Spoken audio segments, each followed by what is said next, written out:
Well, hello. Welcome back to Soul Search Sunday with Johnny Tiger.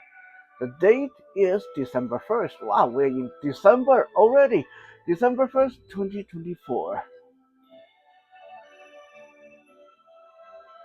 Now, I think a lot of us have experienced being martyrs in our life. And a lot of us have been accused of being martyrs when we actually aren't. And sometimes, yeah, sometimes we really are. So today, let's talk a little bit about martyrdom and what is it about being martyrs that makes so many people willing to be martyrs. First, let's identify what a martyr is. A martyr is that person who will sacrifice themselves, their time, their resources, their effort, their happiness to please others, to achieve uh, uh, some greater good. Now, why are there so many martyrs in the world? Well, number one and foremost is because our society in general love martyrs. People love martyrs. Why? Because if there's a martyr willing to put themselves out, that means you don't have to put yourself out. It's as simple and selfish as that. Okay, so a lot of martyrs don't realize that you think you're doing something special while the society is setting you up.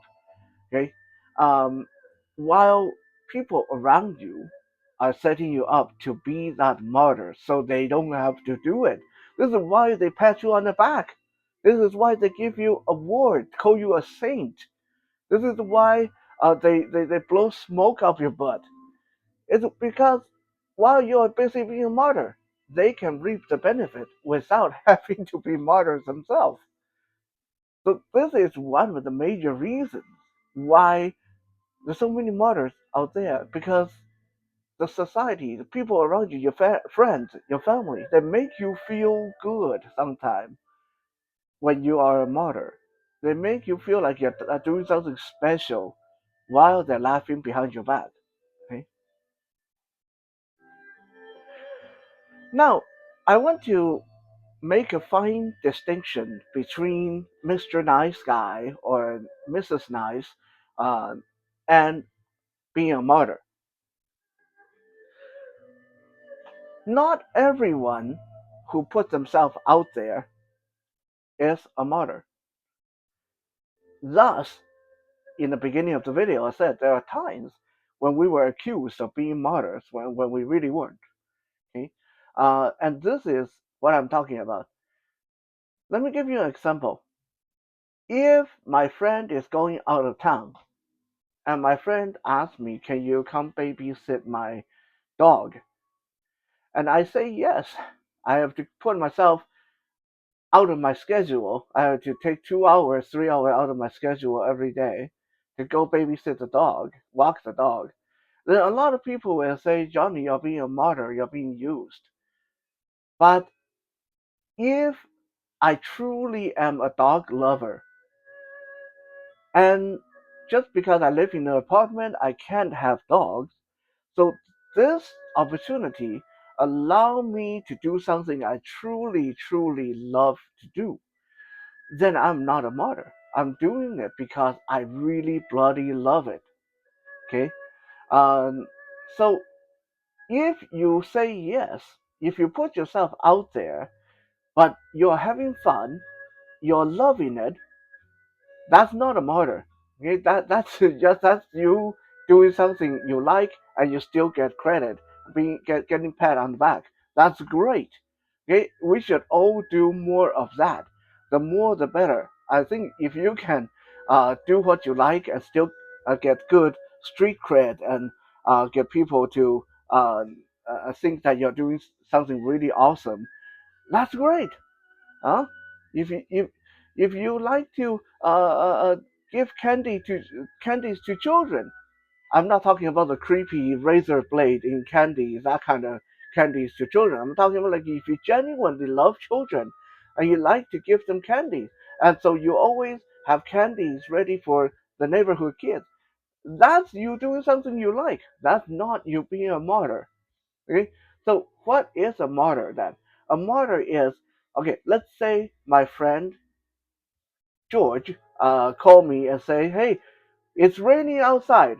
I'm going to come uh, drop this thing off, this CD I borrowed from you. I'm going to come drop it off. It's raining outside. I don't want to get out of the car and get wet. Can you come outside and wait? And because I'm a good friend, because I feel that I don't want him to get sick, I say yes. While I go out there, wait in the rain, getting soaking wet, maybe getting sick later, and inside my heart, I'm thinking, what the hell? You borrow the CD from me, and you want me to come out here and get wet so you don't have to get out of the car? Then, if in that case I still say yes, then I am being nothing but a martyr. Okay, then in this case, I'm being a martyr because I'm not happy doing this. I'm maybe getting sick doing this. And after all, you borrow the CD from me. You drive over in your nice warm car. Why can't you just run a few steps to my door and put it in the mailbox or knock on the door and I'll come out and get it? Why is it that me, as a owner of the CD, have to come out, wait in the rain for you so you don't get wet? No. If I agree to that, then I am being a martyr. I'm being dum dum. Okay? Now some people say, well, yeah, but like that's being a good friend. No. Being a good friend is me doing things for you when it will clearly benefit you and benefit our friendship and put you ahead and help you get somewhere in life. Being a good friend is being nice to you as long as it's not going to be not nice to myself. Okay, being a martyr is not a good way to be a good friend. Okay, being a martyr is a great way for you to end up on everybody's sucker list. Being a martyr is a great way for you to be very unhappy in life. Why? Because every time you are being a martyr, every time you put yourself out there and you don't feel good about it, there's a little bit of, like, think of it as a meter, think of it as a power meter building up in the corner of your heart, in your soul. Okay, um, we'll call this the negativity meter. Every time you put yourself out there for people, for friends, for family, and you're not getting anything good out of it, you're not happy doing it, that negativity meter build up and build up and build up, and eventually you either end up with depression, you either end up suicidal, or you might become resentful of everyone around you, and you may end up committing crimes or doing something really bad. Going to give you guys a prime example of one group of people in our society that is so prevalent for martyrdom and and usually end up depressed, suicidal, homicidal, criminals, and stuff like that. Comedians is a prime example of a group of people that usually go down that road. Why? Because a lot when you are being a comedian, you have to tell joke. Your whole job is to make people happy, make people laugh, and sometimes you have to portray a kind of personality that you know works, that you know make people laugh. But this means you have to show them something that is probably not you, something that you have to show them a side of you that is obnoxious, that is disgusting, that is ridiculous, that is idiotic. You have to play the fool. You have to be a clown. You have to act like a loud and obnoxious person. And then you know what? This is going to trickle back into your daily life. Even though in your regular life you're not that person, but because everyone sees that on stage, they assume this is who you are in your everyday life. Okay. For example, I don't know. Uh, I don't know Chris Rock. Okay, but I know Chris Rock's comedy. And just going off of that, I know I probably don't like Chris Rock, even though I never even met him. He might be a very sweet guy in real life, but he's so loud and obnoxious on his during his comedy that I like, you know, i- if you ask me, hey, would you like to have dinner with Chris Rock? Most likely, I'd say hell no. I wouldn't be able to stand that guy for like 2 minutes. Uh, so when you're a comedian, you have to put that part of yourself out there. Your whole existence is about making people laugh. No matter how bad you feel inside, no matter how sad, how mad you may feel inside, and every time you perform and you don't feel good inside, every time you have to make a joke when you don't feel the joke, every time you have to act the part that you're not. That negativity meter build up in your head. It eventually turn into alcoholism, turn into drug addiction, turn into suicide. Okay, I don't even need to give you names, but you can think of a lot of comedians that end up down the road of no return.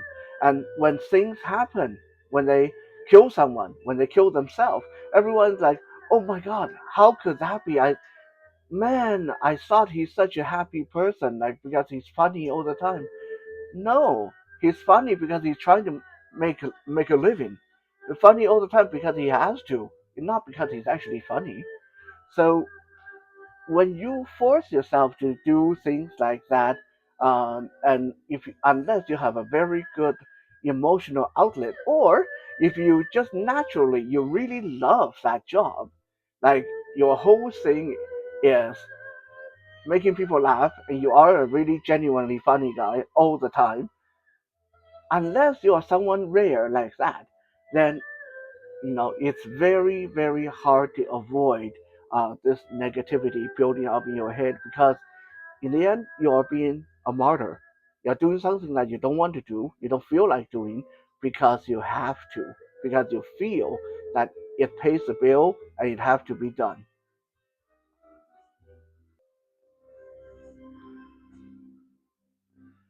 So, how did this mentality start? How did someone suddenly in their lifetime decide, I'm going to be a martyr? Well, most people don't really think of it as I'm going to be a martyr. Most people think this is what they have to do. And the reason for this usually comes from childhood. As much of a cliche as this is, most people, if they make a habit of being a martyr, it comes from childhood. It's not something that they decide on later in life. This is a tendency that tend to build when they were children.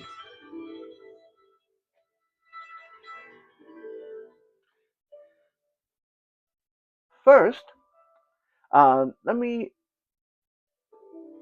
touch upon this. In most of us, there's two uh, behavior determinant. There's two things in our head that determine our behavior in social situations. One, the selfish personality, the selfishness. This determines how do I feel? How does this benefit me? The second is the socialist personality. Right? How does this benefit the group? How does this benefit others? How does this benefit the society?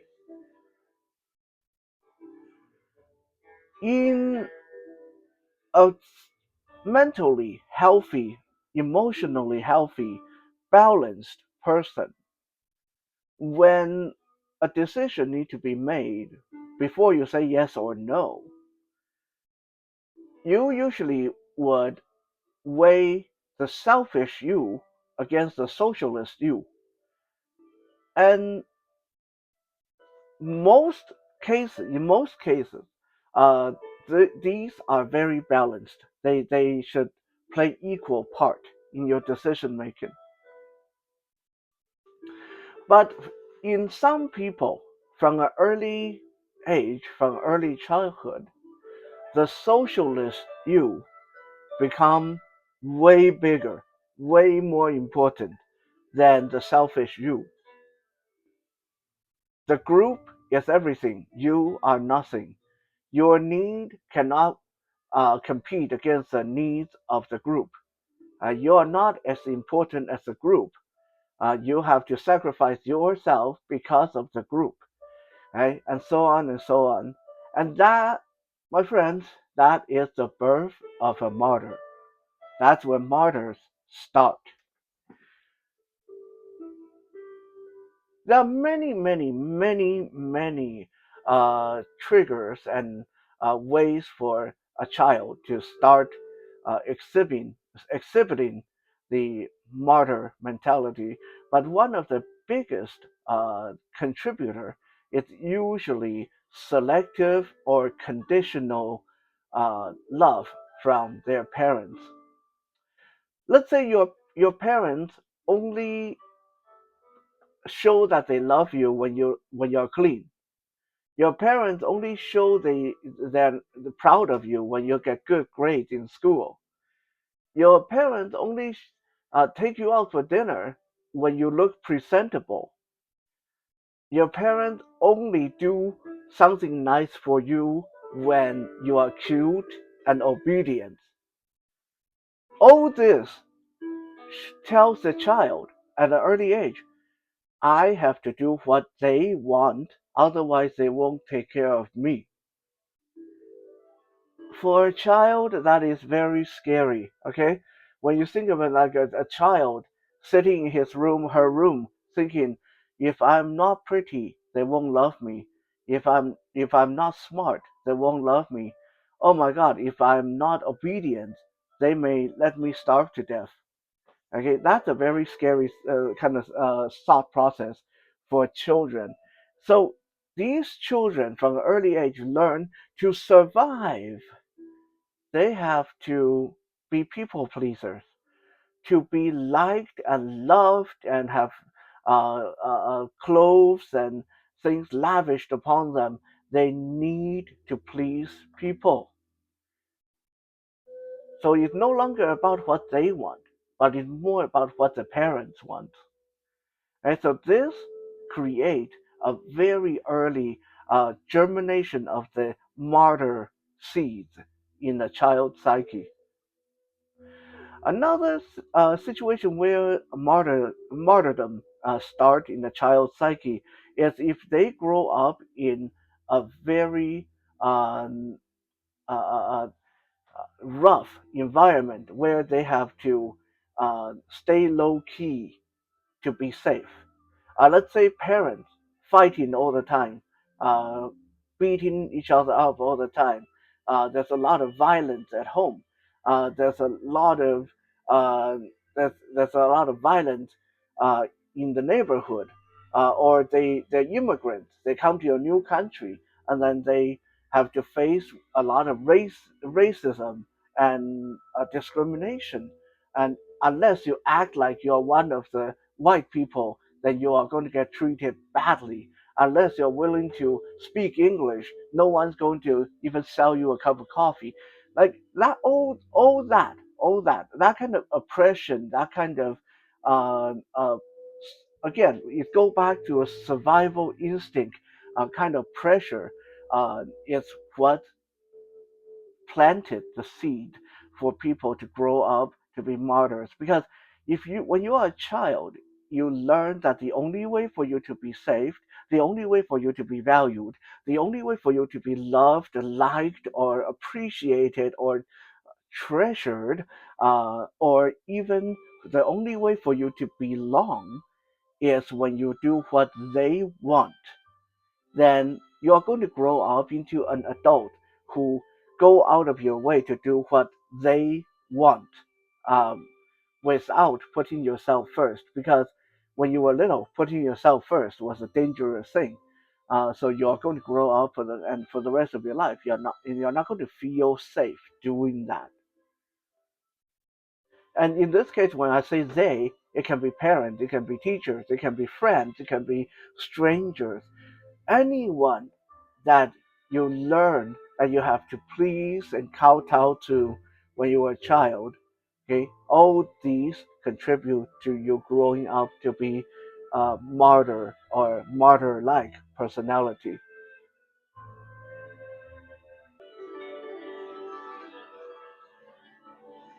Now I know some people are thinking, yeah, but my mom said if I do this, it's not martyrdom.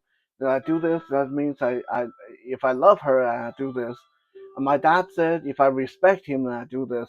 My family say if I love them, then I do this. It's not being a martyr when you do it for your family. Bullshit. Okay. If you're doing something that you don't like, if you're doing something that makes you unhappy, and you are still doing it, that's being a martyr. People who want you to do things for them, people who want you to martyr yourself for them at that particular moment, going to tell you that that is not martyr. That is great love. That is true love. That is fantastic. That is selfless. That is very commendable. They're going to do anything to tell you that no, no, no, no, no, no, no. This is not martyring yourself. You're doing it for me because you love me. You're doing it for the group because you're a great leader, because you're a great person. But guess what? Anytime someone else is trying to get you to do things for them, another friend maybe, another family member maybe, someone else's family maybe, and this person will be the first one to tell you, don't be a fool. They're using you. You're being martyred. Why are you martyring yourself? What does that say? What is that actually saying? That's actually saying, no, no, no, don't let them use you because I want to use you myself. Right? I know that is a very cynical way of looking at it, but to really break the vicious cycle of martyrdom, we need to see the pattern. We need to see the cynical truth behind why is it that it feels so good to be a martyr sometime, even though you feel bad at the time. Why does it feel so right to do it? Okay, because again, like I said in the beginning, because the society love martyrs. Churches tell you to be selfless, to sacrifice, to understand sacrifice like Jesus Christ. By the way, uh, I mean I don't want to sit here and debate theology all day, but when you really think about it, Jesus Christ did not sacrifice himself. He got betrayed. He got betrayed. He didn't have a say in the matter. He didn't exactly sacrifice. He didn't go to the king and say, nail me up on the cross. Okay, he he got sold out. So he didn't really have any say in the matter. So a lot of people, a lot of churches will tell you to be sacrificial, to be self-sacrificing, to be a martyr. Why? Because they want your money. They want you to give to the church. You're supposed to, you know, if you give to the church, then they don't have to go out and look for money elsewhere. Buddhist monk, same thing. Okay, why so many Buddhist monks tell you to donate, to be to give up your wealth and all that? Because there again, if you are giving it to them, then you are not giving it to someone else. They'll get it. Okay, so when people tell you how good it is to be a martyr, how you're not being a martyr, you're just showing doing your duty, or how you're being a godly person. Any kind of praises they want to heap upon you, any way they want to pat you on the back, stop and think about it. Okay, stop and think about it. Like, can you really trust them? Even if they're your parents, are they really saying they love you, you love them right now? Or are they saying, if you don't do this for me, I won't love you? because those are two very different messages. Right? I love you regardless. It's okay if you say no. You know, that's that's love. Okay, if you love me, then you do this for me. That is not love. The love has very little to do with that. That is uh, more like emotional blackmail. That is a threat. That is trying to get you to commit to be a martyr. So, how do we stop ourselves from martyring ourselves, pimping ourselves out? Luckily, it's very, very simple. Okay, it's very simple. There's two thought process that should always go through your mind before you agree or disagree to something. When you commit or not commit to an action, uh, take a moment, take a second, take 2 seconds, take 10 seconds to run these two thought processes through your mind. Number one, how am I really feeling about this? Okay, how am I really feeling about this? If you say I feel good, then you say yes. If I don't feel good about this, then you say no. But this is when you want to follow your most primitive instinct. This is when you want to follow your intuition, how you feel at this time. You feel you feel good, say yes. Feel bad, say no. If you don't know how you feel, then say I don't know. Okay? This is very simple, very direct, and one of the quickest way to stop being a martyr. Number two, always weigh the two sides of your personality. Like we said, the selfish side, the socialist side. Before you commit to something, first, how does this benefit me? Second, how will this advance them? How will this benefit them? Okay, and then you take one in each hand, uh, figuratively, and then you weigh them and see, are they more or less even? I mean, there are always going to be times when we have to put ourselves out a little bit for work, for family, but when I put myself out for work, I expect to get that raise. I expect to get that overtime. I expect to get paid. I at least expect a thank you note. When I put myself out for family, I expect a homemade cookie afterward. Okay, that's just an example. Okay, so how is this going to benefit you? How is it going to benefit them? And weigh that against each other and see if the scale is balanced. I know those of you who are Libras love this part. Okay, check the scale to see if the scale's balanced before you commit to a course of action. These are the two ways to stop yourself from being put up there as martyrs. Number one, see how you feel. Right? Consult your heart. What is your intuition saying? What is your instinct saying? And go with that. Number two, check the scale. Weigh the scale. Is this balanced? Is this not balanced? And then make your decision after that.